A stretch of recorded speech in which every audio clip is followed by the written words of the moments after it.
Those with loaded guns, and those who dig.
Hello, everybody, and welcome to Outlawed Thoughts, episode 38. We're here with a whole panel of people. We're going to let everybody introduce themselves so I don't mess anything up.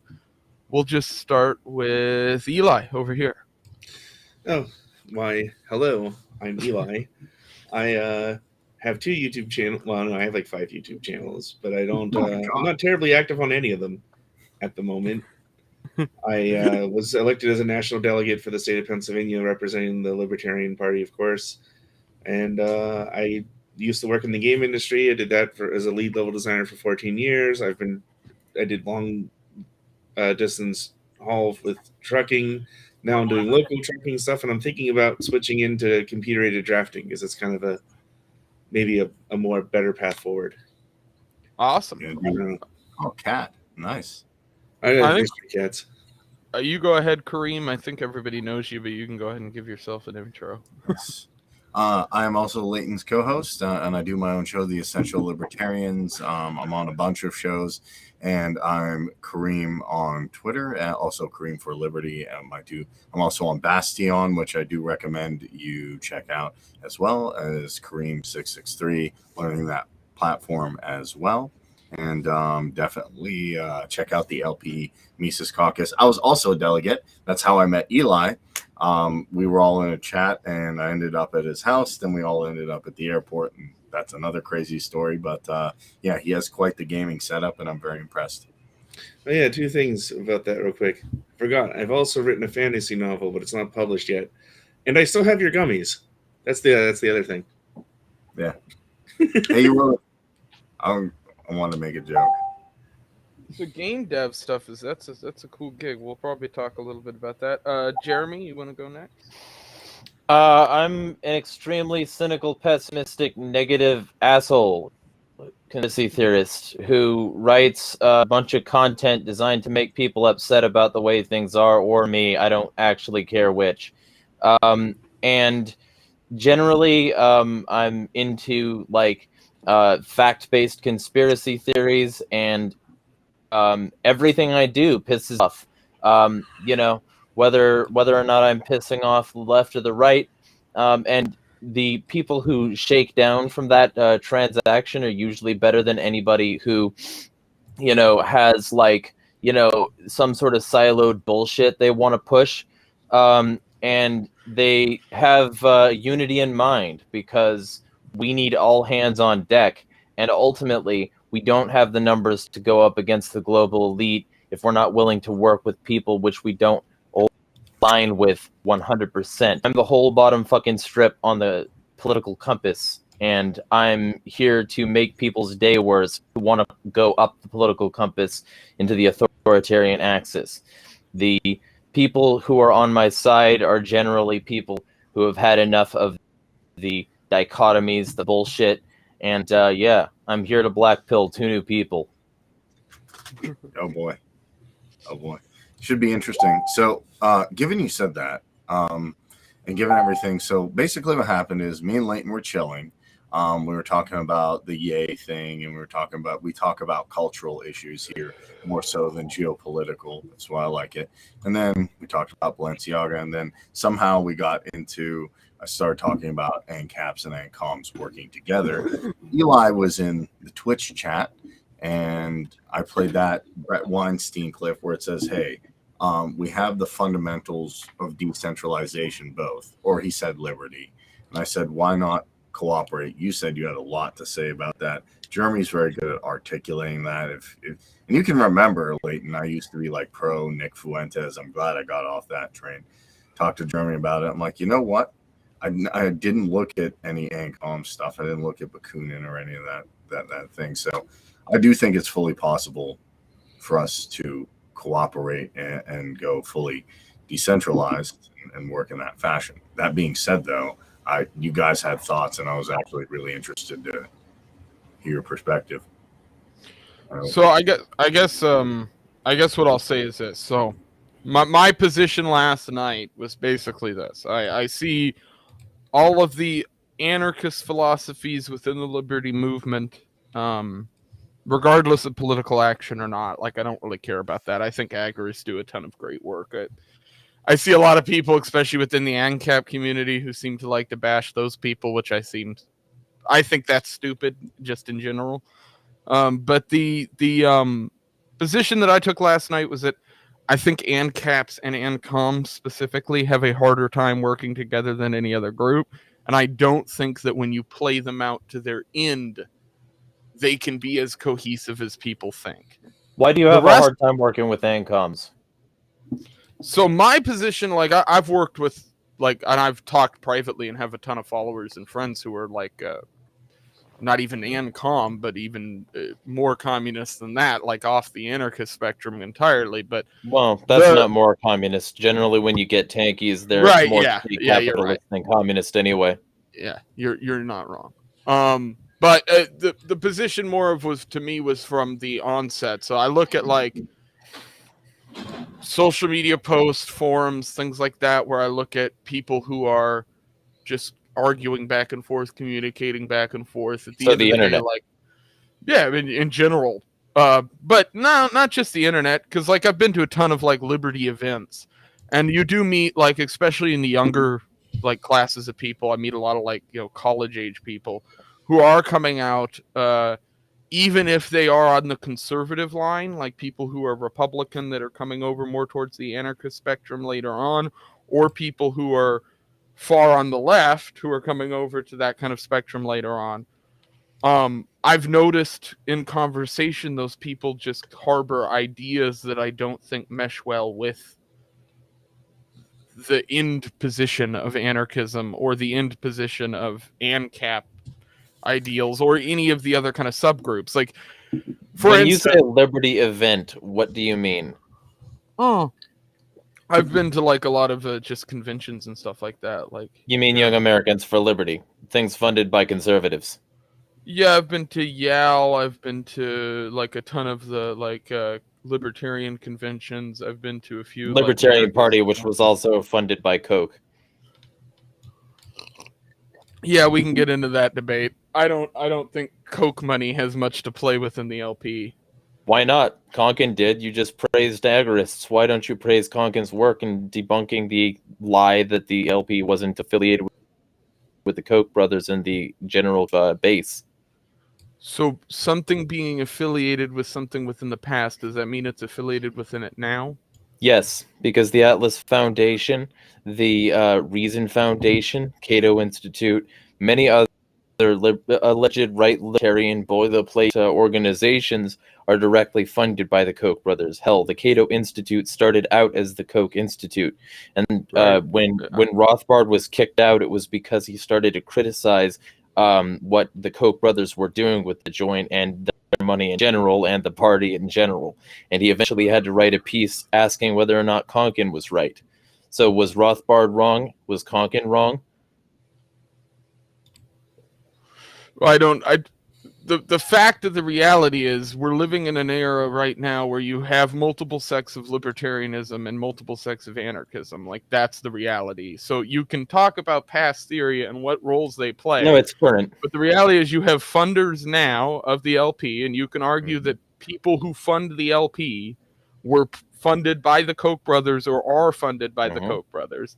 And I will say there are lots of private funders to lots of groups. You can't, and how many you can't base the entire.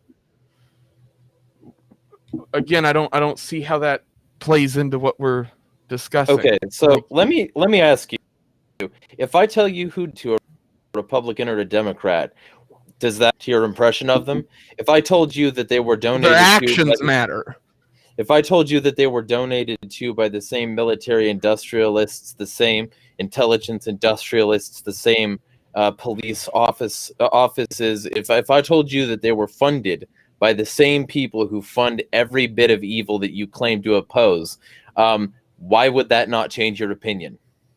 Funding doesn't mean anything. Actions Yes, do. it fucking does.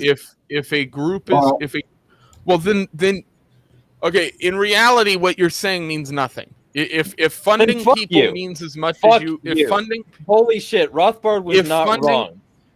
if funding people in the way that you're talking about means as much as you believe it does, then I don't understand what you're attempting to say. So if I take $5 from a statist who has a benefit for $5 me is to vote, Definitely analogous. okay, if I take $5, if I'm broke and I take $5 from somebody who is a If statist you're and broke, they have you're a not running benefit for for office. me, you're not paying attention to what I'm saying.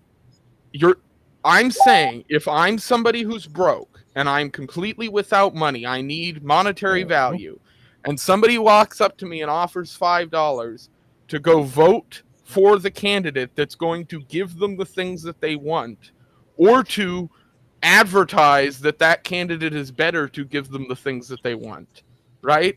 If you can be bought If that for $5, happens and then they you're give them pathetic. $5,000, $5 million, $500,000, whatever money you want to pick, they give Okay. that money to me, right? The bigger the And amount then of I money, don't, the more... and then I don't vote for the candidate that they wanted me to vote for. Did that bribe influence my vote? No, here, I'll take a middle ground between both of you and say funding matters, actions do matter, but funding can, okay, I'll give you an example. Deep state Funding Dawn. can influence decisions, Yes. but it doesn't Not have only to. influence. And unless you It can does, show and me it visibly literally where did. that is affecting it, Can I try something? which is what I asked. So Kareem gets interrupted and he can't finish what he was saying, right? So I would take a look at, I think I'm sorry, I know your username is Insanity. What was your first name again? Jeremiah. Okay, so I think what Jeremiah is sort of trying to point out here is that essentially when you donate to a political campaign, you're exchanging monetary capital for social capital. And so it has an informing effect on what the likely decision making of that candidate is going to look like. And what it always does, basically. Right, but it does that through actions that those politicians or those candidates or those people take, not through the donation. Like, Well, I don't get what you were much more interesting.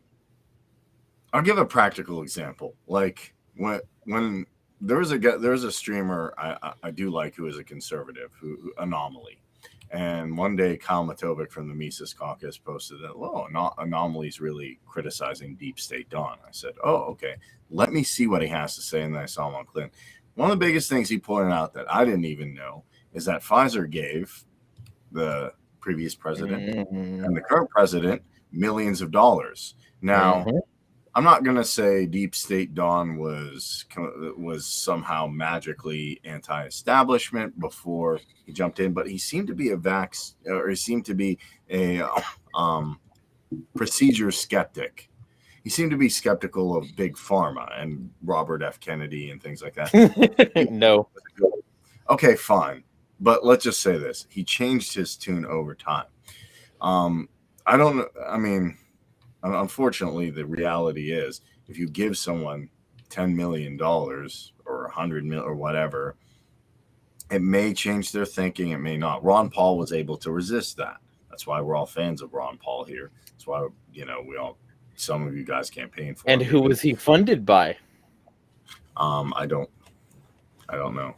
Yeah, it's almost like the big money donors that fund these other people put them on a platform to say and do things, and then that's what they say and do. And that's why we don't hear about Ron Paul's funding, because if all these other people had to wear their funders on their jacket, it would look like NASCAR, and Ron Paul might have a few pins. I don't disagree with you there. That's not where I'm disagreeing with you. My disagreement is simply in the way that you framed money going from somebody and that influencing their decision. Yeah, That because it fucking does. that is an option. Like It's there are people who get always a funded. thing that For happens. instance, if I run an organization that's getting millions of dollars from hundreds of people that have different philosophies or opinions, then you're in a bit of a tricky situation because you have to say that one of those people's opinions outvalue the others from a non-monetary basis. Monetary But then spending funding does matter. Well, here's influence the fucking policies. That's Well, what this is Open how Secret proves. That's what I was going to try to reconcile this with. Is And I that hope you do, because you are much more interesting. like donor by donor informs something, but of course there's a lot of different donors, so they're getting pulled in a lot of directions. So I don't think you can look at just one donor, but they does say something. Each donor does say something about them.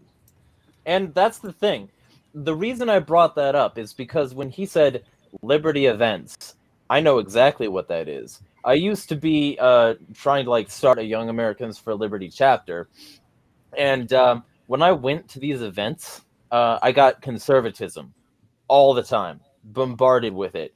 And the first time that like a leftist speaker got on, a hush fell over the crowd. He was from the Center for a Stateless Society, which used to work with Konkin and Rothbard. And this is a well-respected institution on a normal basis. But in this conservative-funded organization where they were hearing that the left is bad all day, this guy got on stage and a hush fell over the crowd. And they were like not having it. They were not receptive. And he was giving really, really salient points. So it started to sort of jar my thinking. This was like over half a decade ago.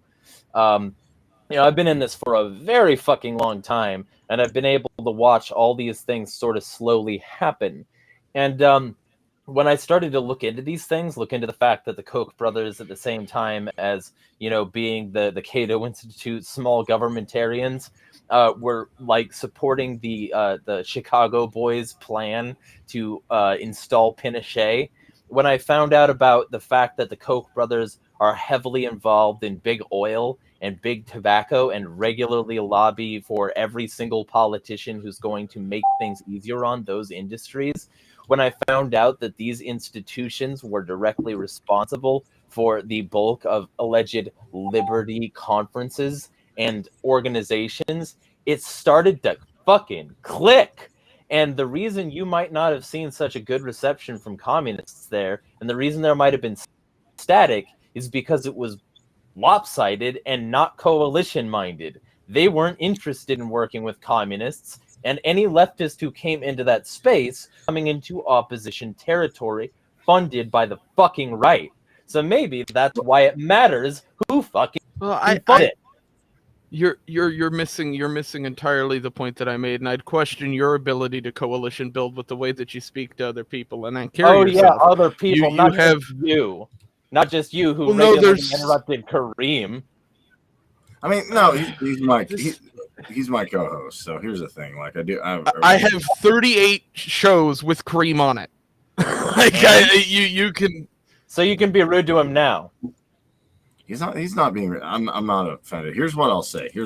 Actually, in the fact of coalition building, we're going to fight amongst ourselves. Globalists fight each other too. People don't see it, but they do. Nationalists fight each other a lot all the time. Even there's points I've been on streams where people have said, syndicalists have said I'm pro feudalism, and then I actually was talking to Jeremy. I'm like, let me figure out how I can talk to them and not. Some people think primitivists are all crazy people who want genocide. I don't think they do. I think they're looking at a more primitive way of living. I've talked to John Zerzan about this. That's why I said, Eli, when you were in the chat, I was kind of interested. You said you didn't know if coalition building was possible. Now, here's the thing. We're going to have disagreements. I can certainly elaborate on that later, but it is possible, even if we have harsh disagreements, to actually socially cooperate. Not everybody who socially cooperates or even coalition is, at the end of the day, C4SS is probably not going to agree with me on certain things. you and I don't. I mean, everybody here, we don't agree on certain things. Like I would disagree with Eli on minarchism. I want complete decentralization. And we have argued like fucking so much. So Yeah. And yeah, me and I went 3 hours arguing with Jeremiah because I still believe, and actually I agree with Leighton, still partially, that if you have competing groups like mafia groups, that is anarchist. And part of me still lends itself to say Somalia was anarchy. it's not. 71. Or it was closer, I guess, if we're on a spectrum. And I do believe in easy case anarchy. Like if you review something on Yelp, you're making a decentralized decision. That being said, to kind of talk about coalition building and to talk about, there will be conflict. I'm sure NCAPs and NCOMs will be Shout out to Rise of Liberty. cussing each other. But here's the thing. I still think at the end of the day, it would be better to work with NCOMs because unlike state capitalism, which is what a lot of these things are, they're not going to go around and kill millions of people. Which, if you want to bring up the Yee comment, Leighton, since we're doing cultural things, that's what I was going to say, talk about, because that was an interesting. I heard what Alex Jones, and that was wild too. But to stick with coalition building, it's possible if we can socially cooperate, not necessarily for nice. Sorry, And if we can admit the problems, because I'll tell you, I've been on panels before, and one of the panels that I was on was a show called Break the Rules, and it did basically anything but, because as soon as I started to go against the funding sources of libertarian organizations, they balked. People always balk. They're not willing to talk about the fact that this money has a direct influence, and certainly not willing to talk about like open secrets findings or any of the things that have been proven, which is that the vast majority of candidates who win after getting the most funding to their advertising campaigns, etc. And they're not willing to talk about that because they're not willing to, address that part of the funding. Spike Cohen literally, got all pompous with me because I had the audacity to bring up the Coke funding, and all I did was ask him if it's still a problem, and he got immediately defensive and didn't even address the question, because that's what happens when people when people aren't willing to talk about whether or not Coke funding even exists, much less is a problem. That's a problem in alleged libertarian circles. Okay. Well, okay. Yeah. I think there's funding from just about every outside political organization. Okay. Where's the FTX funding for the Libertarian Party? What? There's not any. FTX was a holding Democrats company. and Republicans. Yeah, I'm referring to the fact that you have a duopoly that exists outside of the LP, right? Those people are influencing the LP through funding both ways. Like that's happening from all angles. Like I don't. Okay, so which Democrat is donating to the LP? Well, I have no fucking idea. I can't tell you individual Republicans who donate. I have a joke. There's none, and I'm sure there are certainly individual candidates in local areas, especially that exclusively conservative and Republicans who are donating to LP and libertarian organizations because they're all. So let me ask you, what does that mean to you?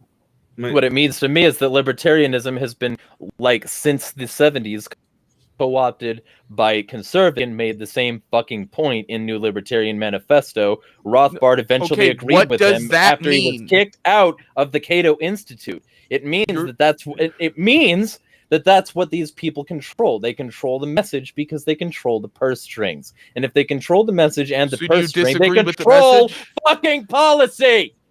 Do you disagree with the message? Do you disagree with the policy? Where? Say it. If you would stop fucking interrupting me, I fucking might. Okay. Chill out. So, let's get fucking granular. Limited government. Fuck limited government. Either we're trending to zero or it's not liberty. Fuck personally liberal and socially liberal, but economically conservative. That's a bastardization of what the terms liberal and conservative mean. And ultimately, when you're with these people in charge, they will always say that, oh, I'm classically liberal, because they don't want dad to think of them as a liberal. But it's all liberalism.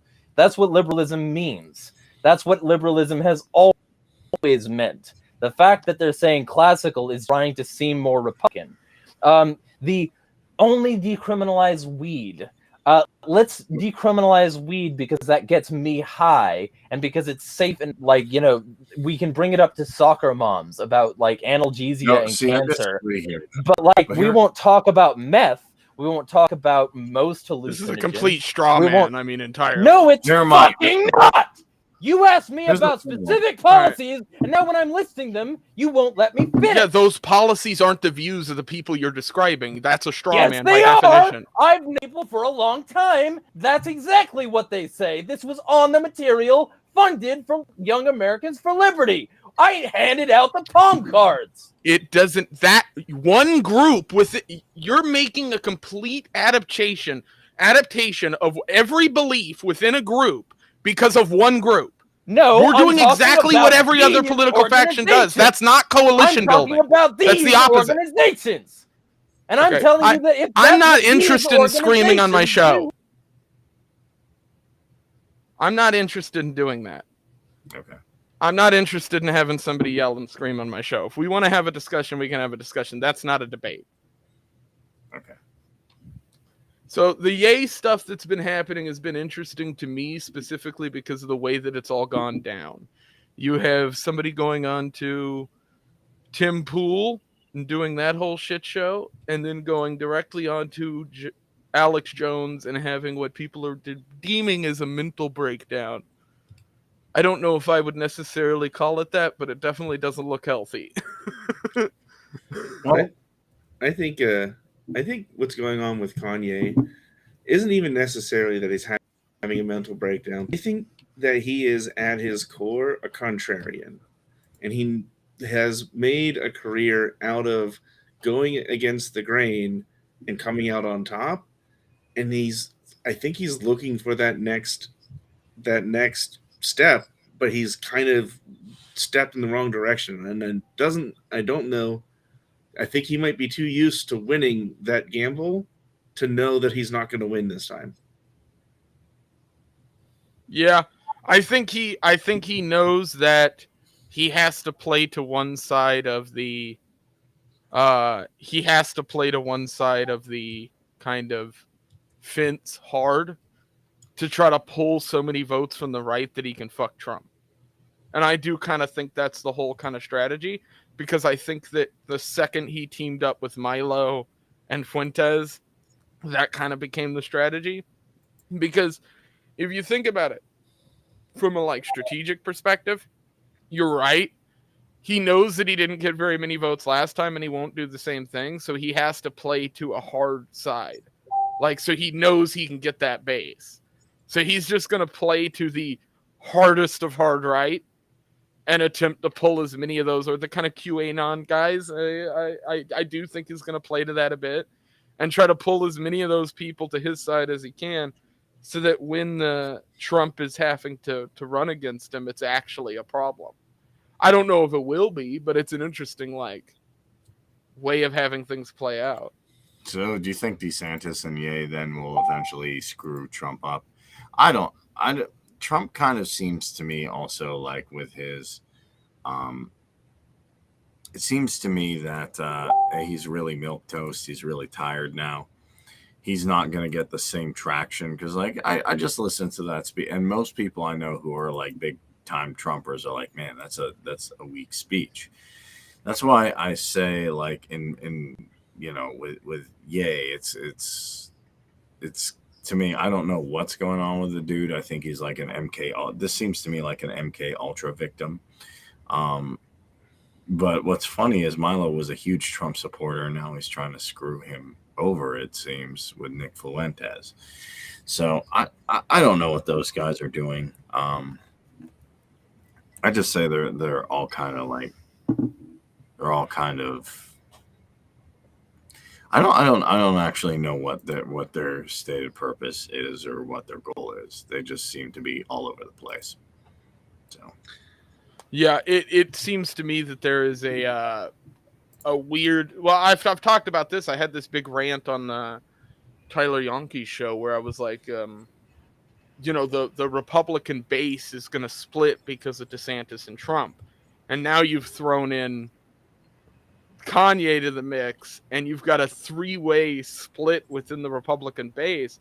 If DeSantis announces that he's running, it's going to be a really fucked situation for the Republicans to even try to pull a win in 2024, because the Democrats will just be able to slowly beat down those three candidates in the media, and then by the time whichever one of them is chosen, there's going to be so much just fervor around whoever the Democrat candidate is in their base that they'll be unified with whatever their candidate is, and the Republicans will still be split, and a bunch of them won't go out and vote. Since it's Outlawed Thoughts, if I'm being honest, I've been analyzing what's going on in Arizona. I talked about that in my show. That's why I'm uploading a thing. That's why my other co-host took it down. But whatever. I do think there's definitely some weird stuff going on in Arizona because they have a smaller population. They couldn't count the votes, and then all of a sudden, Katie Hobbs just wins by that small margin. So I'm not suggesting anything that I don't know, because can I prove it? No. But if I go with my intuition. And I remember, sorry. And it doesn't seem like they fixed that problem. It seems like cheating is still rampant among. Rise to Liberty. Are you home? I'll send you a link. See, I think with Arizona, just some information about Arizona, of course, is that you have to vote for all the judges in Arizona too, which complicates their counting process. So you don't have like 3 people on a ballot; you have like 25 sometimes. So you think nothing weird? Well, no, I don't think nothing weird. I'm saying that like their voting system is already complicated and lacks transparency, and so it's maybe a little understandable where they take a little longer to count, but like there's also room for lots of craziness to happen as well. That's what I think happened, and if I'm just being honest, I think they have almost mastered they mastered some form of rigging stuff to the point. All elections do involve cheating. I agree. Now I think they've taken it to a whole new level where it's just like, I'm getting my establishment guy in. Because what I think happened is they got a lot of wins. They're like, oh, we got our Bush Republicans in. Hey, look, kids, red wave. We got all of Liz. We got rid of Liz Cheney. Isn't that great? But we got all of her friends in Congress. So it seems to me they got a rhino house. Now, Tim Pool can say like that. He's optimistic for that. I'm not. He basically put a bunch of rhinos in there. By the way, that was a joke I was going to make earlier when you said, when he said, is there any Democrats donating to libertarians? I was like, well, I was going to say, well, Tim Pool, I guess. Well, okay, so let's honestly talk about that, because this is where I disagree I disagree with the idea that there aren't Democrats donating to libertarian candidates. That's incorrect. It's just wrong on its face. Like you know that there is a number of people locally in communities who are donating money to libertarians because they favor them over the Democrat or the Republican. That is going to happen at some point. Or they don't have a Democrat option and they only have a Republican or a Libertarian. Exactly. Right. So there's no way for you to make that claim and actually be being truthful. Like, now you could say they don't donate to any numbers. They're not donating a bunch of money, but that's not the statement I made. It wasn't the statement I made in the first place. I said, like, okay, again, the same analogy stands. If I take money from somebody and I don't do the thing they want, is that still a bribe? Most people within reason, I would say, it is, but it's certainly a different kind, because you're not getting an action out of it. Like, the entire point of me paying somebody is to get something or have them do something. If I'm just handing somebody money and I'm getting nothing for it, the exchange is simply that they're holding my money. Like, that doesn't. Like I was trying to say before, is that that there's never just one person donating. So you can't say, well, just because this one person donated, that they're going to make the decisions that one person wants. There's a lot of donors, and then on top of that, sometimes the motive is specific policy, and sometimes the motive is just you being there, you being the opposition, because whatever the other guy wants is worse. And so they're not necessarily buying a specific policy. Here would be a question then, Eli. If that's going to be the case, which is what I told somebody, I interviewed Eric Gerhardt, who I don't think is an anarchist. He didn't really, when I asked him in Florida, he didn't say he was. That was our PA candidate against John Fetterwoman and Grifter Oz. And literally, I emailed the Republicans in that because I'm like, whatever. I said, look, you're mad about Kathy Barnett, who is actually anti-World Economic Forum. Now you're going to go vote for a guy because he has an R next to his name. And what he emailed me with saying is, I like the interview, Kareem. I agreed with about 98% of what he said. He didn't say what part he disagreed with. It was probably the war on drugs, but whatever. But then he said, well, it takes elections to win money, Kareem, and you guys just don't have it. And I said to him, if you do give generally, if I give $5-10 million out, I'm going to want something in return. So it is still bribing. Now you might not do it, but here's what happens. Even if you don't do it, Amash explained this to me. If you start to get like real principled, you're like, no, I'm not going to fund. No, I'm not going to sign this. No, what they'll start doing is they'll find somebody else, and they'll find someone who they can corrupt. And it's not hard in this day and age when people are trying to get by for gas and food to be like, yo, here's a million rather than just here's tons of money. Here's this. We're going to campaign for you. We'll get your name on it. So they'll kick you off committees. They'll kick you off this. So if they can't bribe you, eventually they find the puppet they can bribe. And that's an interesting thing there too, is because there's a difference between running in a primary and those donations, and then being the party candidate and those donations. Fair enough. But if that's the way the system's always going to exist, I don't think it's malevolent there. I think it's by design, and Tolkien was right. Let me put it this way. If at any point in time the opinion you hold is that politicians getting donations is the problem with politics, then I think that you've lost the plot. Like, you can't, like, listen. Well, it's a problem, but it's not like, we have a duopoly system where you cannot run if you are in one of the other parties other than the Democrats or Republicans. You can't cohesively and consistently win races that you should be able to because you've been cut off at the knees by the federal government and those local state governments. So in every regard, I want all the money I can get from every side and whoever is willing to give it to me. Because I'm fighting against a fucking demigod that is the state. Whether you're a libertarian or whether you're a liberty Republican who's trying to fight off a bunch of piece of shit Republicans, or you're a liberty Democrat who wants to turn your party more towards the light, right? Regardless of what you are, like, you need money to do those things. If you're not going to get them from donors, whether they're private citizens, businesses, or corporations, then you're fucked. Like, that's just the reality. Yeah, and there's a difference between the ideal system and the system that we have to operate within. And so that's another thing. Is Benzo Barbie. I'm sorry.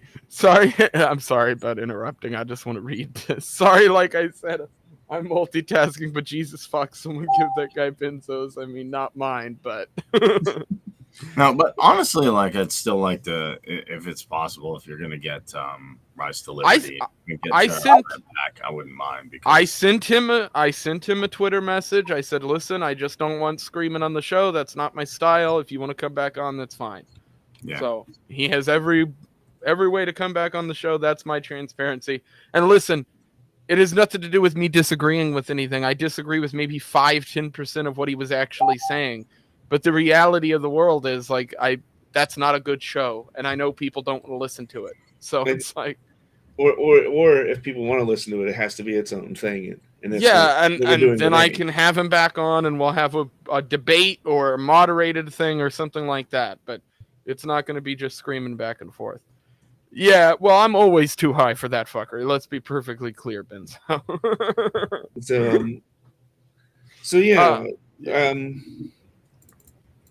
We have to operate at least currently within sort of the system that we have, right? Because it's not like we're about the. It's not like if we, and even so, I don't think it's would come to this. But even if it had, we don't have the people to do any other way than democratically at the moment, right? And Right. so, in that sense, I'm not really worried too much if the Republicans screw this up. If one party collapses, we become essentially the opposition. So I don't care if the Republicans become the Libertarians, if the Republicans implode and the Libertarians take their place, or the Democrats implode and the Libertarians take Right. their place. It doesn't matter. I agree Yeah. with you there. But then Absolutely. here's the question. Whatever is the vehicle for liberty needs to be what people are moving towards. Right now, I think the vehicle for liberty is the LP, because I think that everything outside of it is running off of a fucking cliff. So now a few weeks ago, when I first started talking about to Kareem about getting on the show, one of the things that I said is they were talking about whether or not it made sense to vote for the Republicans or not, given the current state of things. And I think I have a good strategy for how the Libertarians can move forward in a meaningful way. And that is that a lot of people kind of worry, the old regime is sort of doing this all or nothing bid. The current regime is doing this sort of, we'll win the small elections. And I think that's a good step. It's better than what the old regime was doing. But I think one of the major messages we need to push forward, especially with people being unsatisfied with the major parties, is like, look, you can vote Republican or Democrat if you want to. But if you don't like them, the first and easiest step you can take is to withhold your registration. That doesn't mean register for the Libertarians, but take it away from them. Go independent, go Libertarian, Right. go Green. Because as those numbers change, they'll feel pressure to change. And if any third party gets a critical mass where they can wield political power, the news will start to cover it, and that could be the tipping point. Right. Well, I actually fully agree with you there. I think that's a good strategy, and I think that would put both the duopoly parties on their heels too to react. Like, you'd be delivering a shot that they would have to reply to. And Joe it the OP, costs, these and it chats costs are the killing average me. voter almost nothing to do it, because most people don't participate in primaries, or they live in places where the primaries are meaningless. Yeah, exactly. Just to be clear, Joe, if he was constipated, then the benzos wouldn't help. Yeah. And only people who have ever taken a benzo will know what I mean by that. That's one of those jokes that works perfect. Benzo Barbie could talk about it in the chat. Probably could. If Benzo Barbie is true to her name, she drops logs. God. With that being said, though, Eli, would that work being a minarchist, though? Because you're going to perpetuate this cycle forever. I'm not against minarchism. Let me actually qualify minarchism what I think. I said to people and my constitutional friends, and I disagree with Jeremiah on this, I still like some of the founding fathers. I still like what the Constitution did at the time. Like, I'm sure, Eli, me and you would agree Doom was fun to play on Windows 95. Nobody has Windows 95 anymore. To me, you build systems as you go. The Constitution is Windows 95. Rothbard is like Windows 10. I would argue Leeson's like Windows 11. But, going further from that, what I would say ultimately is minarchism is a stepping stone. That's where you adjust your parameters and go full ANCAP. And then after you do that, then you coalition with ANCOMs and primitivists and be like, yo, here's how we can do a direct democracy. Here's how we can do a syndicalist thing. Here's how we can do an ANCOM society. Here's how we can do a primitivist society. Here's how a band tribe would work. I'm not a pro-federalist. I'm an anti-federalist. Well, there's Joe. 2 points I would Oh, make. I see Joe in the chat. I didn't even show. There's 2 points I'd make in response to that. So the first is why minarchism, right? So first, I fully admit and identify anarchism as the morally superior method of anything, right? The problem is that not every person is tremendously moral. And you could essentially look at the world the way it is today, or at any other point in history, and say that essentially what we have now arose out of anarchism. Nope. No, because we never had the chance to do it, though. Well, we've So never had the chance with the technology that we have to do it. But one of the, I think, important things of human psychology to look at is something called normative conformity. And So there's also something called informative conformity that's a little different, but it works like this. If you give, and this is a psychological thing that they've done in the past. They give like 20,000 tests where they gave people a note card that had a line on it and another note card with 3 lines.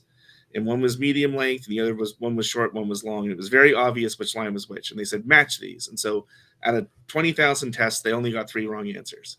So then they did the same thing with a group, and the same thing happened again where you basically had 20,000 correct answers. So then they said, okay, everyone still has to answer, give their own individual answer while they're sitting in a group together. But you have to give the wrong answer. And so you would expect one of 2 outcomes. The first outcome you would expect is that it'd be 50-50. The second outcome you might expect is that it'd be maybe like 60-40. Maybe there's a subconscious preference for the short line or the long line. But that's actually not what they saw. What the interesting thing that came out of it was that the first couple people would give their answer, oh, the short one. And the rest of the group would be like, yeah, okay, yeah, the short one. And so you had this tremendous conformity within the group to go with what the first couple of thought leaders went with. And so the people weren't exercising their own agency. They were exercising this, what's called normative conformity, to go with the group. So rather than making things difficult, to cooperate with this larger thing. And so you have only a handful of people that operate outside of that. You have your nonconformists who and your contrarians. So the contrarian will reject essentially anything because they crave the difference. Where your nonconformist will sometimes adopt a system that the group values, but only because they rationalize and see the value in it. But they're not interested necessarily in conforming because the group has a consensus. They're only interested in if that consensus arrives at a correct answer. And I think that's where you see nonconformists and contrarians end up in the Libertarian Party and these other groups where you have the so-called uninformed voters. They fall into this normative conformity sort of mindset, because that's most people. And then the other one, informative conformity, is where you see like 3 people give an answer, and so you assume that it must just be correct, even if all 3 of them are wrong, but you heard the same thing enough times that you're like, oh yeah, that's probably right. And we all sort of do that. Like no one here is an expert in like microbiology or astrophysics. Well, I think that's sort of a loops back into Haidt's work and stuff too, where he was like, okay, looking at the different kind of political classes and how they react to the questions he was giving, where it was like libertarians, regardless of like outside the conservative and liberal spectrums, were waiting for a solid block of time. So the question is, how does this relate to minarchism and anarchism? Yeah, that's what I was going to ask. How are you refuting a Rothbardian, a Bakunin, a Cersei philosophy? So in the terms of normative conformity, what you have is people willing to give up agency in order to defer to somebody else. And that somebody else is usually someone who's willing to speak first because they're interested in gaining the power from that exchange. They know that as a nonconformist, that by being in the first group of people to act, that they'll get other people to follow them if they make a certain calculated decision. And the problem is that those people are not always the morally motivated people in the interest of the greater group. They're morally interested in their own personal gain. And so having an accountable system that can mediate and watch out for when the system becomes abused by bad actors, I think is something incredibly useful. So it's not that minarchism is morally superior. It's the stability that it provides over anarchism that I'm interested in. Okay. And the potential, I should say, because it's... 1 second. Jacob, just letting you know in the chat that I sent you a link on Twitter for you to join. More people. If you want to do... I would make one rebuttal to that, which is this. People can defer for power, but if you are existing in a decentralized system, like I said, then the problem happens in the fact that there's always going to be competition. So while someone can defer for power, and you can even have some relative, I would say for me, relative power in the fact that you could have a village elder, you could have a city council, and you could have a head of a syndicalist my knowledge, someone can be a union rep in a syndicalist thing. Not a union rep, but I don't know. I don't know what the word for it is. Someone can be a rep for a community in an ANCOM community. Hi, I'm the guy who works with everything. So they can have that relative power, but then have it decentralized enough where it doesn't become a Leviathan. I don't know. Is that bad? Was that? I'm trying. No, I don't disagree with you. I mean, I agree with that. I don't fully disagree in the sense that, like, that sounds plausible, but I would ask, then how is it that that is not itself a hierarchy, a form of minarchism? Because it's not a hierarchy, because what you're doing is you're not saying necessarily that somebody has power over you. If there's a hierarchy, it's a hierarchy of competence. Like you're not there's someone better than you at plumbing. There's someone better than you at doing certain things. You have a hierarchy on me on some computer stuff in programming and software engineering. So if there's an algorithm in the C++ thing, I would defer to you. Doesn't necessarily mean you have power over me, but you have more knowledge in debunking or solving these issues. If that is the case, then if you're going to bring it down to Haidt or Peterson, I would say in an anarchist society, you might have something that would resemble a hierarchy, except in primitivist and ANCOM situations. But in anarcho-capitalist and maybe mutualist situations, you can. But those hierarchies are only based out of competence, because I have the experience and knowledge. Even Bakunin said I would defer to people of more knowledge in that fact that they have that authority, but that doesn't mean they have authority over me to coerce me. It just means, hey, I'm deferring to you because I don't know about this particular subject. Anyway, that's my thing. Welcome back, Jeremiah. And yeah, good to see you. Well, I mean, are you sure? Because, I have a solid block of time. I got some responses, but I got to be able to speak my piece here. Welcome, Jacob, Alright, from can you Rise guys to hear me? Liberty. Yeah, we got you.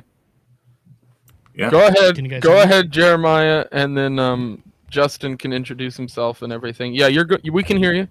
I'm going to go grab the water. As to what Ellie was saying when I came, Eli, I don't actually know how that's pronounced, when I came back in. In America, it's Eli, but it's technically the French spelling, so Ellie is also technically correct. Which do you prefer? Eli. All right. So, according to Eli, people are more likely to have a normative bias, meaning that they are more likely to trend toward what is the norm. That means that the people who have built the norms with their funding and with their influence through the public school system, with their influence through the media, which they also funded. For instance, Bill Gates hyper-funding PBS and being a prime funder of that means that he gets to control a significant amount of the message through that foundation. Also factcheck.org, by the way, Bill Gates funds that. When Bill Gates funds organizations like PBS and factcheck.org, they're probably not going to go against him. And if those organizations are responsible, and they are, for creating a significant amount of social norms through media pressure, then the people will generally trend toward the direction of supporting Bill Gates, supporting whatever initiatives he tries to push, letting his influence into children's minds through PBS, and then adults with their later in the day programming, and then letting him control fact-checking through factcheck.org, means that he gets to influence a significant amount of people's normative biases, which means that if your response to these normative biases existing is to claim that funding sources don't matter, I would say that you're up against a media behemoth that was created in order to these normative biases, and you're self-defeating. And I would also say that these normative biases have people trended toward that duopoly. It's not existent in a vacuum. The duopoly is not something that just cropped up. The duopoly was created through the cultivation and manipulation of these normative biases, which means that if you're going to take funding, it should probably not be from the same people who created these normative biases to begin with. And it's also a great argument against monarchy, against democracy, against any sort of thing like that, because it goes back to the standard anarchist argument of people are bad, so we need a government made up of people are bad, so we need, and then you get into that cycle. It also goes against the idea of jury trials, because those people are also influenced by their normative bias, implanted certain ideas of what should and shouldn't be into their heads, so that's going to influence their decision. If you're going to start using these sorts of things as ways to create influence decisions, then I'm going to say that minarchy will never work. It will never get to that stage because you are appealing to the same people who created the opposite. And just to say some stuff about what was said while I was censored, the general thing of the founding of the government, so far from anarchy. They owned slaves, women couldn't participate. The general vibe of the whole thing was white male landowners that we approve of get to participate in the political structure. And it resulted in a fundamentally abusive and oppressive system that Thomas Paine, the only good founding father, warned everybody against. That's why George Washington crushed the Whiskey Rebellion. That's why Thomas Jefferson owned slaves. That's why Ben Franklin ended up with a bunch of kid corpses under his house. Maybe these people aren't our role models for anarchy, and maybe it was never anarchist, and Lysander Spooner and Konkin were right. Lysander Spooner was definitely correct. And the fact that you cannot have somebody agree to a document, let's even assume all the founding fathers were geniuses and none of that was true. Let's assume that no slaves, no problems, no nothing. George Washington was a model human being, which, here's the thing, I don't hate any of the founding fathers in that sense, except Alexander Hamilton. But I'll say this. Not Jackson? If you have a conflict, I'm not a fan really either, but the point is, regardless of what I think of the founding fathers, they're dead. The document they signed was smart, but I didn't sign it. I didn't consent to it. So Lysander Spooner made the very obvious point that if you're going to be in a system, you have to consent to it. You have to sign into it. That's not possible at the level of centralization. Right. Sorry, Rise to Liberty. What's up, man? What are you doing? Yeah, let Jacob get his 2 cents in on everything we've been talking about. I know he's been in the chat and everything. Oh, yeah. Hey, guys. Let's see. Can you hear me okay? Want to make sure my Yep. levels are good and stuff. Yeah. Yeah, I just wanted to hang out because I was already at home anyways. I mean, topics are pretty broad, so pretty much, I don't know. I'm in this weird position now. Just got done running for office. Of course, you know, the 1 in a million libertarian podcast. Started a Substack, like how fucking original. Hey, you're out there. I believe in You're voting. doing stuff. That's all that matters. You're campaigning. You're getting paid. I got to the point where, even though the market might be flooded, let's just dogpile. I like to Let's say. make Oh, it so impossible. with the media thing, that's something I believe in 100%. Like Yeah. the idea, and I heard this early on when I went to start this show, was everybody going, and I waited like a year before I started things because I was just like deciding if I was going to do it, and we had so many people in group chats that said, well, the market's flooded, you don't want to create another podcast. It's like, well, no, that only happens if you pigeonhole yourself. Like, I write to people a lot, and I have another community outside the kind of liberty movement that's not politically based, so I can pull from those people too. And I find that what ends up happening is like, even if stuff doesn't get a ton of views on YouTube, like I can take a clip from this show and it'll get 200 views here and 150 views here and 50 views there, and it's like, that's somebody's watching it, so it's doing something. Like, you know, was my logic. So and I think that more podcasters need to stop looking at monetization as the end goal and a fan base as the end goal. Like, because a lot of people start shows with this mindset of like, well, I just need to get to this goal and then I get paid. And it's like, you can't do that. You have to look at it like, I'm having fun, and then eventually if I build up a fan base that want to kick me $1 every month, then it could help me do it, more long term as more job and get to do more. And you normally give those people some kind of product in return. Whereas I think a lot of people kind of spaz out and start looking too far ahead. Well, I mean, of course, you're either trying to be Joe Rogan or trying to not be Joe Rogan. That's the best. That's the best way I've heard it. Also, you had a tweet on Ye that was great. I just saw a minute ago.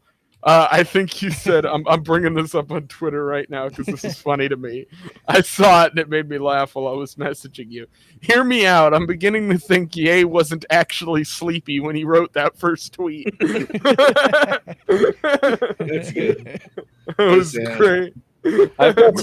I've got some Kanye tweets too, but they're more likely to get you canceled. So, Well, here's the thing. I had a Why bunch is of MK those. Ultra not being talked about? Like, Is that your Twitter there, Jeremiah? yep. Okay, This is- perfect. This is MK Ultra, man. This to me is like an MK Ultra victim that they took him to Hollywood, MK Ultra'd him, and then let him loose. People, and I know the government says, "Oh, well, we did that, but we don't do it anymore." I'm like, Bullshit. okay, yeah. They're probably doing something else just as bad. Yeah, I don't believe they don't do MK Ultra anymore. I think they probably do something far worse. What's interesting though is they kind of just found out that you didn't even really have to drug people; you just paid them.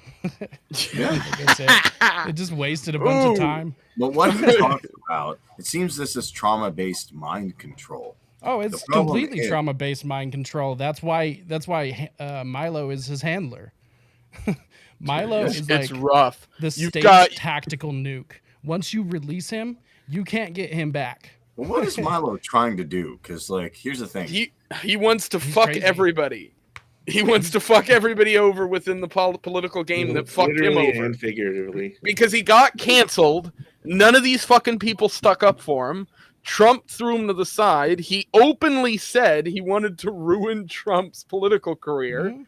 Now he got in touch with Kanye first. Then Fuentes got involved. So Milo is most likely the one who pulled Fuentes in, not Kanye. Which Right. Fuentes means is out of his league. Like So- right, he's so out you of have a his depth. situation where now Milo has got this like lock around his Buddha that he now can just So, now instead of selling Bibles, he sells black men to racist conservatives. okay, here's my fundamental question. I think it was proposed by Mike, and it's a good one. And I can ask different. We can even do round table or however that would work. But if your friend has trauma-based mind control, and then they start advocating for authoritarians, I get it. I advocated for warlords in Somalia because I like the decentralization in wealth gains it brought, not the fact that they're warlords. So I'll make that distinction. But if you have a friend who goes through trauma-based mind control from Hollywood, the CIA, another governmental institution, do you say, I'm done with you? Do you try and bring them back to reality? Or do you just say, like, hey, like just sit down and look at yourself in the mirror, and until you fix this problem, I'm done with you. So I guess there's 3 different ways you could do it. What do you guys? It depends on where your friendship's at. I mean, I if sent it's you- somebody you just met, it's not really a big deal to just say, "Hey, you're Deuces. being a little bit weird, dude." I sent you multiple tweets if you want to get canceled, Leighton. Oh, okay. Here, we'll No, I mean, we don't care about that. So, Well, but this is sort of what I meant earlier when I said I think with Kanye it's a matter of him being a nonconformist and being too used to winning, and so he's walking himself into a corner that I'm not sure he's ready for.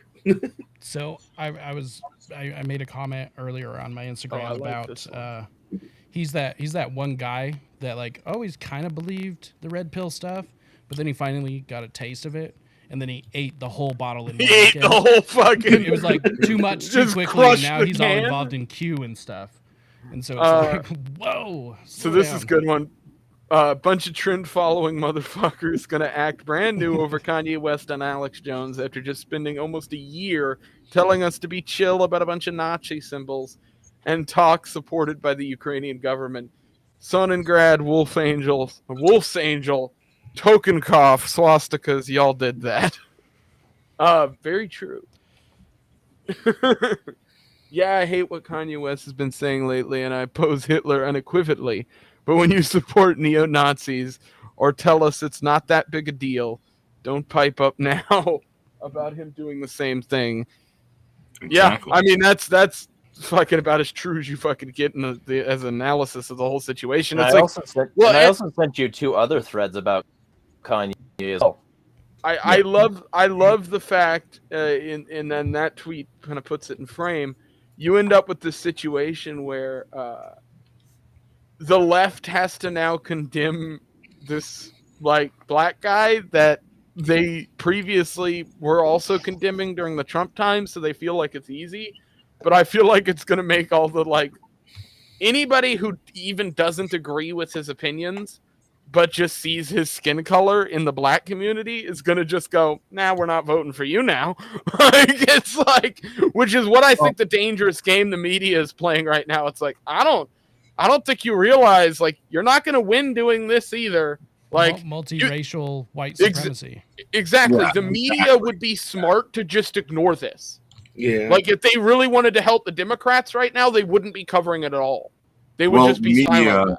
The media didn't, to my knowledge. It's mostly Alex Jones who platformed him. But I'm talking about the aftermath. The media's covering. Yeah, like, but here's the thing to me: the neoliberals and the neoconservatives, who mainly are just World Economic Forum puppets, basically come on, and if somebody goes with their narrative, if you're part of the narrative, you're good.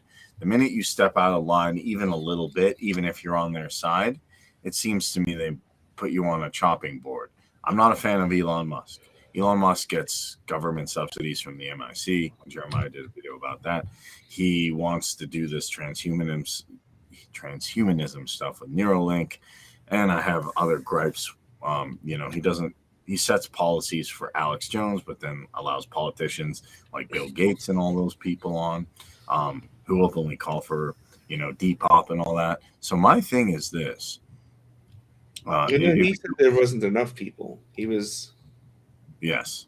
If you go slightly outside, to me, of the neoliberal framework, you become a target if you were one of the club members. Yeah, it was like Trump. He still did a lot of pro-state things, and nobody wants to talk about that. You ask him to do something, for whoever. Personally, I think that's why he's 8 out of 10 times versus like Joe Biden, who would do it 11 out of 10. Yeah. So, well, I think that's why he's fucked. Really, is because like I said earlier with that rant on Tyler's podcast and stuff, where we did the 1 minute, and I talked about the fact that like the DeSantis, even if DeSantis doesn't run, the Democrats and the Republicans that don't like Trump has successfully used that as a wedge within the Republican establishment. And then on top of that, you have Kanye, who's going to do the exact same thing on a later bracket, regardless of whether his run is serious or not. And you can snack that. On top of that, you have Dave Smith, which I'm going to go campaign for. And I'm going to be yelling at people. People like me now because I sat there and said, I don't believe in really any government. I don't believe in it. Right. The thing that got me is I said I didn't take a medical procedure, and all these people with Trump shirts are like, so I'm going to leverage that and be like, look, I didn't take it. Vote for Smith. He didn't take it either. But at the end of the day, right, when the election rolls around in 2024, all of those Republicans who were torn between those 3 or 2 or whatever candidates within the Republican base, a lot of them are just going to stay home, or they're going to write somebody in, or they're not going to give a fuck at all, and the Republicans will have no chance of winning in 2024. As long as the Democrats can put somebody up there with a pulse, they'll be able to just walk into the White House, and the Republicans are going to lose their fucking gourd. Yes. I mean, they're gonna disintegrate. Yeah, I think Ellie was trying to make a point, and so is Jeremiah. So- Sorry. I was gonna say, so I think I could bring this actually full circle back to the original premise of the whole thing, right? So if you look at Elon Musk in a vacuum and you say, is he one of us? I mean, the answer is going to be no, right? When you look at Elon Musk compared to other tech billionaires, social media, whatever, like, is he more one of us than they are? Yeah. No. And so, so to try to bring it back home to the main thing, and you might still wanna also make your disagree point on and let this, Jeremiah. is can we work with the green quarter, the lib left, right? So like, is there something we can get out of Musk that takes us to where we're in a better position? Is there something we can get out of the lib left that takes us to where we're in a better position, right? And that's an interesting question. Like what I was saying last night or 2 nights ago when you guys were talking, is that the fundamental difference, and I think it keeps us from forming a solid coalition from the lib left, is even when you find, say, the market socialists, as they describe themselves, they have a very different look at liberty than we do. Even if you get them to agree that, having the government not be an obstacle, they say, we're on board with that, but what good is freedom if you still have economic burdens? Right? No, we don't look at it that way, but that's how they look at it. And so they want the economic burdens removed as well. Where we don't even necessarily look at them as burdens because we understand the society still needs productivity to work, right? And so I don't think that you'd be able to form a solid coalition because I don't think you're ever going to bridge that gap.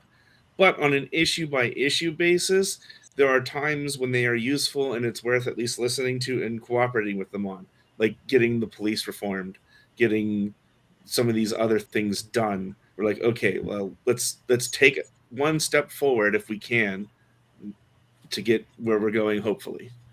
Okay. Yeah, Jeremiah, I think, had a rebuttal. I'm interested to hear this as well. So first off, just to be clear, you were saying that Kanye West is closer to us than the other tech billionaires. No, I Elon. was saying Elon Musk is closer to us than the other Oh, tech billionaires. Elon Musk. So the guy who literally created a global satellite surveillance dragnet and is putting wires in people's brains. I mean, I didn't say much closer, just closer than Zuckerberg, who already is a lizard person with a wire in his brain. See, These people are not lizard people. They are normal people who got very, very, very fortunate sucking government cock. That's True. what they are. Hillary Clinton's probably a lizard. Mark Zuckerberg got InQtel money. He got Greylock Partners money. He got Excel Partners. He got fucking Palantir, fucking Peter Thiel money. Peter Thiel, who, by the way, is a conservative who constantly funds libertarian organizations. Just going to say that as well. And he's on the steering committee for the fucking Bilderberg Group. Those people choose winners and losers. And you know who else gets massive government grants from the same industrial complexes? Elon Musk. Any difference between him and anybody else is superficial and fucking image-based, not substantive, and certainly not actionable. He is the same, doing the same things. In fact, because people get to say he's so different, and when he does the same stuff, they're just like, nah, bruh, don't worry. It's Elon Musk. Musky Daddy wouldn't do anything to us. He lies. He's a con artist liar who routinely breaks promises and uses government money to get away with it all, while his businesses are so fucking infeasibly insolvent that he has to tell his employees that if they don't work over Thanksgiving, it's a failed government subsidized fucking loan mean that they have to go bankrupt. So, and he not only that, he literally gets paid to steal from other businesses. Do you know what regulatory credits are, Eli? Because if you don't, I can explain regulatory credits to you. Well, explain them anyway, just for the audience. Regulatory credits are when the government has regulations and they say, you follow them, so we're going to take money from this company, which doesn't follow them, and directly give it to you. It's literally a direct taxation from one business to another, and taxation is theft. It's the government saying Ford didn't meet our ESGs this year, and because of that, they don't get they don't get to keep as much of their money. We're going to take that money and give it to Elon Musk, who's building us the electric vehicles that can be controlled. And while we ban the, mind you, so it's literally he's potentially like worse, but he's certainly not better. Can I ask a question? If and this is I'm not disagreeing with anything. This is just kind of to add onto it. If Elon Musk was doing the exact same actions he was taking as far as the companies and things that you're talking about with surveillance and stuff, but he was not taking money from the government at all, and he was doing it entirely with private funding, would you have a different feeling about it? Well, first, because I can't be intellectually honest saying this, he wouldn't be able to do what he does without government funding. And then second, if he was doing the same sorts of surveillance dragnets with allegedly private funding, he would state. He would just a unilateral fascist state where the corporation was serving the interest of a universal privacy-stealing surveillance state. Like, states don't just crop up in a vacuum. It's not like something does something that a state does and then is called a... If somebody is doing the same things, they're the same entity. Yeah, I'm not going to attempt to argue against the fact that Elon Musk has enough money. If he wanted to, he could just become a state. Like, he could. If he wanted to take on the same parameters, it wouldn't be difficult. From subsidy. Well, this is sort of where cash. I define to people like monopolies, and the problem with them is that essentially if you grow so large that you can manipulate a market in which you participate, you become a de facto regulator. You essentially are acting as a state. Well, what he just said there. Anymore. What he just said there too. What Jeremiah said too, with Musk not being able to get to the point that I put in the hypothetical without government help. He's not wrong. The fact is that most of the time, at least any that I've looked at, you can't really create a monopoly within a private market vacuum. Like, it just doesn't, because there's always going to be healthy competition from the people who want to grip at your heels. Oh, by the way, arguably Peter Thiel funded Elon Musk too because of the whole X and PayPal situation. You ever hear about what Peter Thiel did to Gawker? If I want yeah. It's fucking, that story is hilarious. Some dude just did a YouTube video on it, and I watched a whole documentary on it like 4 years ago, and it was fucking amazing. Like, regardless of what you think of the guy, he got ousted by Gawker as gay, and it was like this big ordeal. The guy who owned Gawker at the time had like done that to some people in the past, and then like 5 years after that happened, there was the lawsuit with Hulk Hogan for the sex tape shit. And it came out after Hogan won that the entire thing was paid for behind closed doors by Thiel. He was paying for his entire defense team and the whole prosecution and the whole thing. So his whole lawyers and everything were paid by him because fucking Hogan at the time was broke. And so he just crushed them in the court, which... You can have your opinions on it. Freedom of speech wise, I think technically speaking, what they published should have probably been okay. But there's definitely it was, regardless of how horrible the human is, it was fucking hilarious. Like, I definitely laughed when I was watching the documentary. I can imagine. Yeah, I did. Listening to the interviews was my favorite fucking thing ever. At the same time, Eli, one thing. Well, yeah. If I can make a rebuttal here real quick, guys. Sorry. But the more interesting point, other than Elon Musk or DARPA Musk, as I'm starting to call him from Jason Bermas's thing, because I'm starting to see where he's getting his stuff. What I would say in relation to actual coalitions beyond just saying, do we want to legalize a specific substance? Do we want to legalize work between adults? Do we want to reform police? Is this? There exists a philosophy to kind of bridge decentralization between capitalism and socialism, which to me is mutualism, which is quite ubiquitous in certain Hasidic, funny enough, since Jewish communities are being brought up now because of certain Jewish communities I do see succeed quite well with mutualism, and that's not to have like any rut or an excess of it. So you try and create like mutual aid type. It could be a mutual credit bank, it could be cryptocurrency in this, and then basically what you're trying to do is bridge the gap between libertarian socialism and free market anarchism.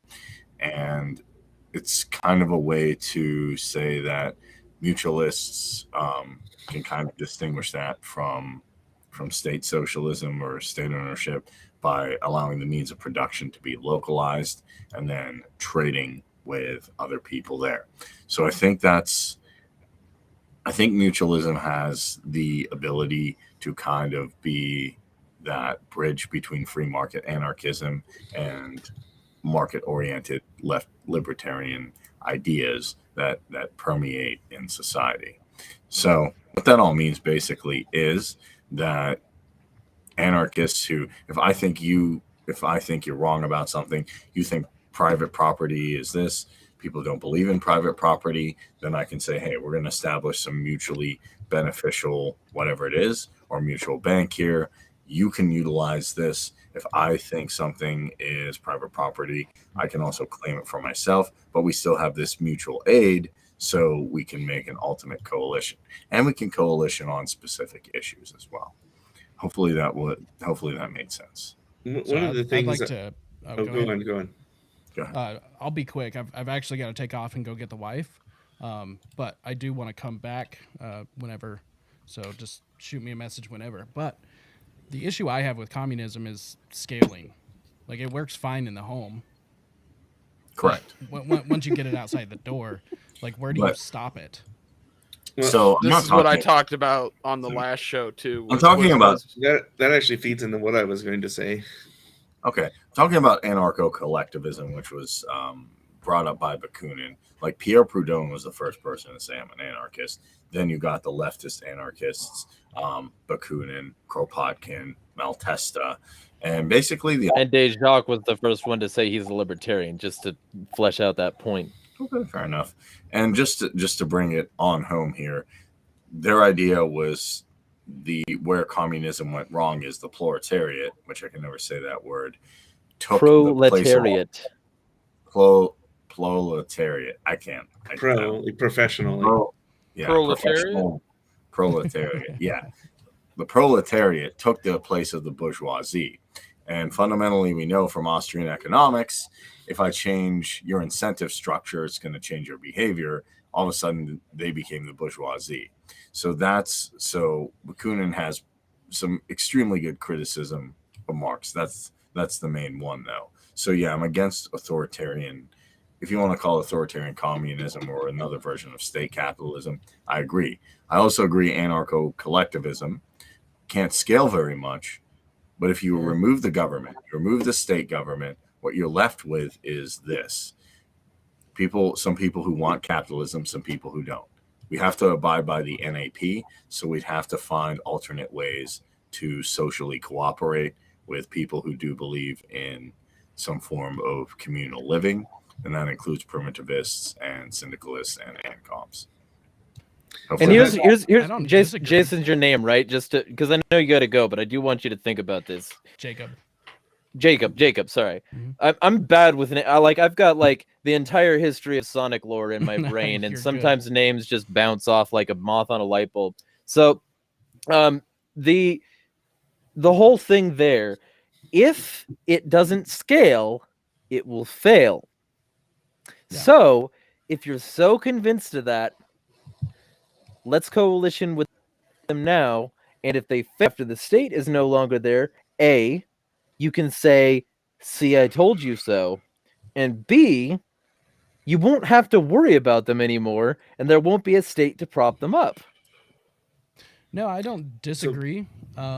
However, if say, for instance, I decide to build my commune and I start off with one house, it works fine there. I spread it to 2 or 3 houses, it works okay there. At some point in time, the economic pricing problem is going to come into play, and certain needs are not going to be met. Like we'll have an abundance of one need and shortages of others. So I'm not saying that it could never happen. I think everything should be tried, because at this point, whatever we're doing now is like the greatest crime against humanity. So I'm willing to work with anybody as long as, you know, they're not willing to line me up against a wall. Also, how So- familiar are you with syndicalism? Just curious. I mean, I've never really sat and read anything, so I would say it's beyond basic terms. Well- not very. Syndicalism is the way that you could work to build coalitions with leftism. It's a really good bridge that people who want bridges often overlook, because what syndicalism is we are going to work within our structures, in this case the state capture, in this case our jobs, or our, you know, communities, or et cetera, to unionize against the way the system is built. Anarcho-syndicalism is the preferred type of syndicalism among most syndicalists, so most of them just say syndicalism. And Bakunin proposed using syndicalism to, like, essentially create the conditions where, like, instead of doing a revolution where you would have like a turnover and there would be, like, you know, a revolving door revolution, there would be an insurrectionary element where it would be like, we have created the new structure based on this union, and we have learned to work together before then. And in so doing, if that were possible, it would need to address the ECP calculation problem, and it would need to figure out a way to make things work in a, you know, somewhat market context before then. Otherwise, it wouldn't work from a union from a union state capitalism busting perspective to begin with, because you're not going to get there without, like, you know, understand the system as it stands. So I think that the problem would probably solve itself in that regard, and I don't think these people would be without the ECP or in defiance of the ECP. I think that they would find ways to address ECP state and without, you know, the say-so of the Koch brothers. I mean, why not? Let's just try an absolute monarchy with a healthy level of being killed by your patients. I by your oppose country. monarchy in general. I will say is that, you know, in the Sonic comics, Sonic became king 30 years later. So if you wanted to read some based fiction about an actual good king, it didn't last very long, and it was in an alternate timeline. But, you know, we could maybe find that Goldilocks zone, as long as we perfect character and not anybody Hans Hermann Hoppe would approve of, or Yarvin would jack off to. I'll leave you guys on this. So I pretty much I think I'm sitting at a point where it seems to me, regardless of whatever system we put in place, we're pretty much, as a species, always going to be in this cycle of having to build it up, tear it down, build it up, tear it down. We'll just keep trying and trying, because it seems like intentions are worthless, right? Like, oh, I intended to not kick you in the nuts, but, you know, I did. It's like, oh, okay, well, thank you so much for your intention. I mean, I would prefer to do it without violence, of course, but at a certain point, it gets so big.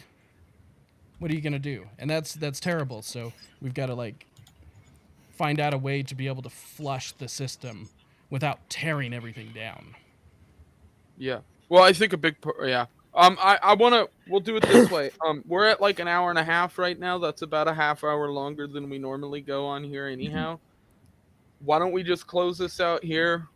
We're gonna have more shows later this week too. I have Dave Casey coming on here soon. I've got a couple more interviews with crypto people that we're gonna be doing here. I had Kurt Workert Jr. on. If you guys haven't gone and listened to that episode, go and do that. We're like 2 subs away from 100 on this channel, so it'd be cool to get past that for an arbitrary goal to reach. Brownie Yeah. points. Yeah, we'll go ahead and close out here. Everybody plug Twitters or social media handles or any of that stuff now. I'll go first. I'll So go last. The best way to find me, risetoliberty.com/links. It's my master link. I don't have a link tree. Decided to go with Liberty links instead. That weirdo Owen Benjamin makes me laugh, so I thought it would be fun. But that's the best place to find me. Got all kinds of cool shows coming up. Are you one of the bears? Got Reed Coverdale coming on sometime soon. Did a really interesting show just yesterday about a couple of German friends who actually moved down to Paraguay, and they're helping people set up their citizenship down there to escape Western countries. So Before anybody, just wanted to say, Owen Benjamin is massively inferior to Naomi Brockwell, and she has a service like that too. She has Linktree, and she's like an actual libertarian anarchist, and she's better than him in every way. So I would go with Linktree if you wanted to support people that are better. I mean, I'm better, so you Yeah. should support me. You guys are better. Well, cool. I hope to get back on. Thanks, guys. You have a good We'll night. have you back on here soon. Please. See you It was guys. a pleasure. Peace. I don't have any links at the moment. I'll have to revamp them for next time. Okay. Kareem is Kareem at Kareem for Liberty, and then Kareem Mays on Facebook, correct? Kareem, I can't think now. At Kareem6633 on Twitter and Kareem for Liberty, and also Kareem Mays on Facebook. Also, if you want to keep the ideals of Rothbard alive, if you want to continue the Ron Paul revolution, if you want to really make the Libertarian Party something amazing, head to the LPMisesCaucus.com and look at everything we have there. And also, if you're interested, me and Ellie were delegates last year. I plan on doing it again. You can sign up to be a delegate. Awesome. All right. You're last. Well, you got to plug your stuff first, Layden. Oh, I already did. I'm done. That's all That's good. the show I got. Okay. Subscribe. All right, That's the biggest thing. Well, Support so Joe Vogler. Oh God. I'm available at agoristnexus.com. We do weekly, like multiple episodes of our podcast a week. You can subscribe there. We also are sponsored by Presearch right now, so you can sign up for that service if you want privacy forward, blockchain based, decentralized, uncensored search engine. You've got that option. I'm on Odyssey, Twitter, Facebook. Everywhere, basically. Negativity today, feel free to hit me up at all of those places by Jeremiah Harding. You can either just look that up. Jeremy Harding, Insanity is free. It doesn't matter. Primary thing is all of these things. You can also find me at Jeremiah Talks on YouTube, jeremiahharding.com. I'll be using that more soon. And I have an email newsletter if you want me shouting in your email news box very often. Awesome. All right. Well, we'll get everybody back on, and we'll have some conversations here soon. Take it easy. Enjoy the episodes.